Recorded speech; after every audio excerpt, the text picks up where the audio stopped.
Praise the lord. దేవుని నామానికి మహిమ కలుగును గాక. ఫిబ్రవరి 17 ఈరోజు మనం నేర్చుకోవాల్సిన పాఠం, మీ కిందున్న వీడియోని చూడండి.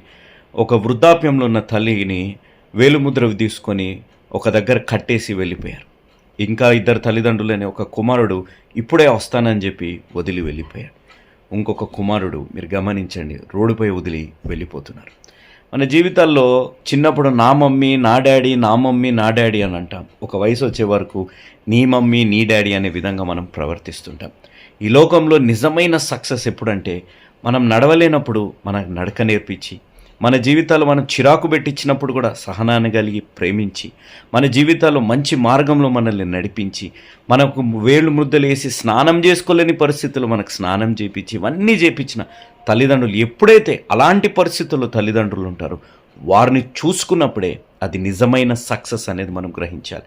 ఈ కిందున్న వీడియోని చూడండి. ఇద్దరు కుమారులు తల్లి నడవలేని పరిస్థితుల్లో ఎంత గొప్పగా ఆ కాళ్ళని ఒత్తుతూ ఉన్నారు. అది నిజమైన సక్సెస్. యేసయ్య కూడా మనకు నేర్పించేది. ఆయన సిలువపై ఉన్నా కూడా తన తల్లిని మరవకుండా ప్రేమించారు, గౌరవించారు, బాధ్యతను అప్పచెప్పారు. ఈరోజు నీ జీవితాల్లో కూడా యేసయ్య వల్లే నువ్వు జీవింపబడాలి, యేసయ్య వల్లే పునరుద్ధానం నీ జీవితాల్లో పొందుకోవాలి అంటే తల్లిదండ్రులను గౌరవించి సన్మానించండి. ఆ యేసయ్యపై నమ్మకం కలిగే సొంత రక్షకునిగా అంగీకరించే దేవుడు మీ జీవితాల్లో విజయాన్ని అనుగ్రహించునుగాక. ఆమేన్.